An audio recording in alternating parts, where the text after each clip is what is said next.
God bless you, everybody. Thank you for coming back to the Illegitimate game, the I game. This brother Derek.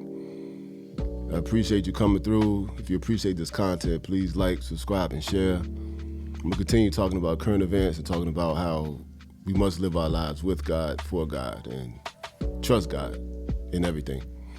But today I'm going to talk about a current event that many of us who follow TikTok and Instagram, we know about this story in Albany, Georgia, about the Monroe cheer coach. And allegedly, she started dating some of the students at the school. And she was very familiar with the students, the females, the males.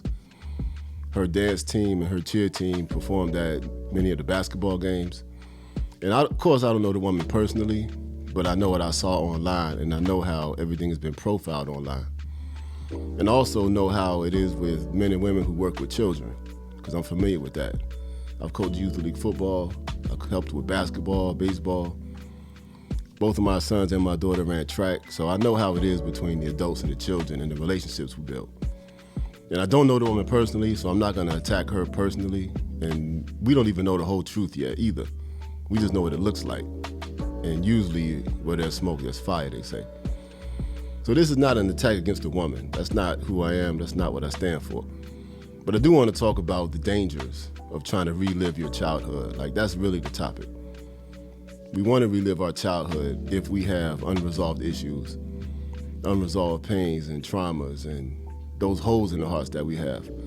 Because many of us work with children because we love the children, but that love for the children usually comes from an overcompensation of something we missed. I remember when I was a counselor, I wanted to talk to young men who were kind of stuck between the streets and doing the right thing. Young men who were stuck between being a man and still remaining a child. And also had opportunities to counsel young girls who needed help and needed guidance. You know, there are too many single-parent homes out here. But what I saw from the cheer coach is the way the pictures were, the videos were, her social media presence. There was this image of her wanting to be a teenager again. And once you're 30, 40, 50 years old, you can never be 16 again. You can never be 18 again. And the way it looked from the outside, I'm trying to be objective, it looked like she wanted to be a child again. Because the behaviors, the images, the pictures, the dancing, if you just looked at it, you didn't know who the child was and who the adult was. I'm a firm believer that when there's an adult in the room, it should be evident by the way you talk, the way you speak, the way you dress, the way you act, the way you address people.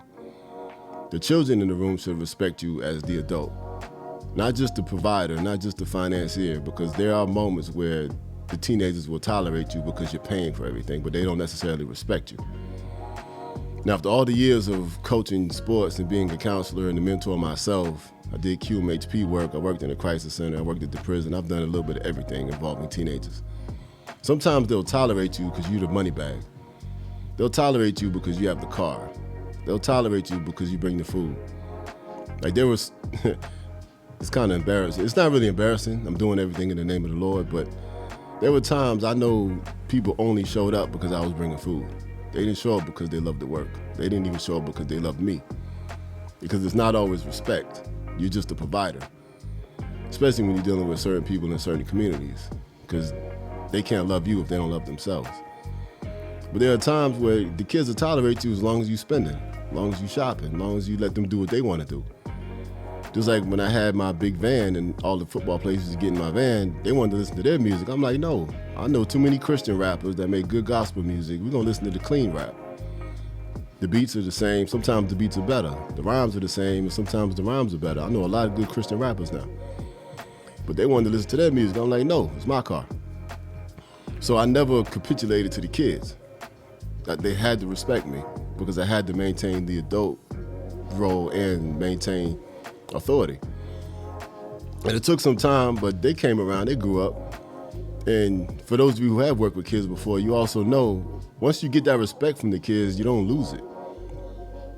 You always must be hard first. Once you're hard first and the kids learn to respect you and they learn to respect God, then you can soften up later because you have the authority role now. But anytime you're working with children, if you come in soft and if you come in acting like them, looking like them, and talking like them, you can never get the authority role. You have to stay soft. And now you're placating the kids. Now you're adjusting to their temperature. But you're the adult. You're the one who has to set the temperature in the room. So you always come in hard first. You come in with respect first. You come in with God first. You come in with, first of all, you got to have a purpose and a function for being there. You can't just be there for nothing. But so your purpose does make a difference, but you must be hard first anytime you're dealing with children. You can't walk in the room playing their music and sag your pants and look and walk and talk and dress like them. Like, you 40, 50 years old, why is your hair blue and purple? You look just like the teenagers. You got to have that respect first. Just like I don't have gold teeth. I'm not going to look and talk and walk and dress like the kids to make them like me. That's not how God designed it. God designed the adult to be the one different. And to show children there is another way. You have to be the guide. They shouldn't be guiding you. Because if you come in soft, you have to stay soft or they're not going to accept you. Because if you come in soft and try to get hard and make rules later, they're going to reject you.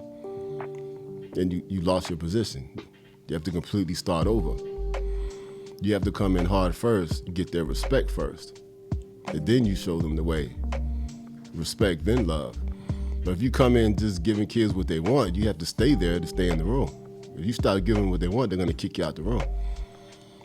So like I said before, I'm not going to attack this woman personally because like I said, we don't know the whole story. But what we do know is you cannot act like the kids. You're going to violate morals, you're going to violate rules, and you're going to violate ethics. Because now you have to act like them. And it's just a matter of time before you start behaving like them. You can't cross that line. You have to be the one with the power, you have to be the one with the authority, and you have to be the one with the rules, which also means you need a purpose for being there. Like when I was coaching football, I used to bring some of the players home, the ones who wanted to listen and learn and respect me. They used to come to my house, we would eat dinner and have Bible studies. I would show them Christian music, and we would talk about the future, what you're gonna do when you get to high school, what you're gonna do when you get to college, what are you gonna do after that. So I was always trying to be a guide and a mentor. And we also spent a lot of time playing sports. Because at the time I knew people at the YMCA and they would let me bring my players up there for free. So we spent a lot of time at the YMCA playing basketball when we weren't playing football. So if you're working with kids, you have to be the adult. You have to be the one with the wisdom. And this is for men and for women. You can't act like a child and get a child to respect you as an adult. Because they're really not. They just love the fact that you give them access to things they can't get because they're young. And it's always been this way, and it's always gonna be that way. Anytime you see adults acting like kids, it's just a matter of time before they lose control of the room. I've seen football teams like this, basketball teams like this. I've seen classrooms and schools like this because the respect's not there. And as soon as a child wants to cross the line, they're gonna cross it because they don't respect the authority in the room because the authority acts like a teenager. I've seen this at a football game. As a matter of fact, I've seen this recently. When they don't respect authority, you could almost have a riot. Like I was at one football game, those kids were throwing helmets, cussing at the adults. One of them took his jersey and pads off and slammed it on the ground and cussed out everybody there. Like I was embarrassed and I'm not even a coach. I was just there supporting somebody else. But when you see this behavior in public, it's because the respect was never there. This kid didn't just blow up tonight. His resentment and bitterness and his pride and his ego, it was brewing probably the entire season. It just erupted this night as soon as he didn't get his way. Anytime you see a child blow up, it's not because of that moment. It's been going on for a while, which is why you must be hard first, and then you can loosen up later once you have the respect and they understand you're the authority figure. But if you come in acting like a child, you're going to continue to act like a child because you want to stay in the room and you don't want to lose your investment. So the longer you're with that group, the more you invested in that group, the more you're going to compromise to stay in that group. And that's when we see adults doing things with kids that they shouldn't be doing. And it's not always sexual. It could be money, it could be lying, cheating, smoking, drinking. It could be like this one story I heard about this adult who let teenage kids in the neighborhood bring their lovers to the house, and they were smoking and drinking and partying at her house. So she wasn't the one actually having the sex, but she let the kids do it at her house because they couldn't do it at home. And that's just as bad. I think they call that reckless endangerment, contributing to the delinquency of a minor, all kinds of charges involved in that. But that's what happens when you come in soft and you stay soft because you want to stay in the room. So let this be a warning to everybody. That incident going on in Albany, Georgia, let this be a warning to everybody. We have to maintain our adult roles. We have to function as the adult in the room. And if the kids don't like you, that's okay. Walk away. God will send you where you belong, because God is not going to waste his gift on anybody. So whatever he gave you to pour into the community, God is going to put you in the right room to use that gift. But you have to be hard first. If they don't accept you, walk away. God will send you somewhere else. It could be another school, another prison, another church, another nonprofit organization. Like, there are hundreds of nonprofits out here. Go where they accept you. But do not bow down and compromise to these kids, because you're going to lose and the kids are going to walk away laughing, because they ain't got nothing to lose. They're children. They have no risk. So use your gift wisely. Peace.